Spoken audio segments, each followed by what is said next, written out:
Hey friends, if you wish to remove Edge browser tabs in from Alt+Tab in Windows, then please watch this video. I will guide you through the procedure, but the procedure has changed a little over time since Windows updated a few functions. So here's what you can do. Right click on the start button and select settings. Go to the Windows Update tab on the list on the left hand side, and in the right pane click on check for updates and make sure that all updates are installed till the last update till you get a green check mark here. Okay, and once this is done, then you can go to system and then scroll down and then click on multitasking, and there would be an option called show tabs from apps when snapping or pressing Alt+Tab. Now it will show 3 most recent tabs by default, but if this is too irritating for you, then simply click on do not show tabs. So earlier it was called show window only, now it's called do not show tabs. It's the same thing.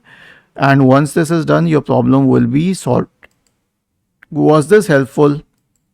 If yes, then please subscribe to the channel, and if not, then let us know in the comment section of the video on how we could help you further.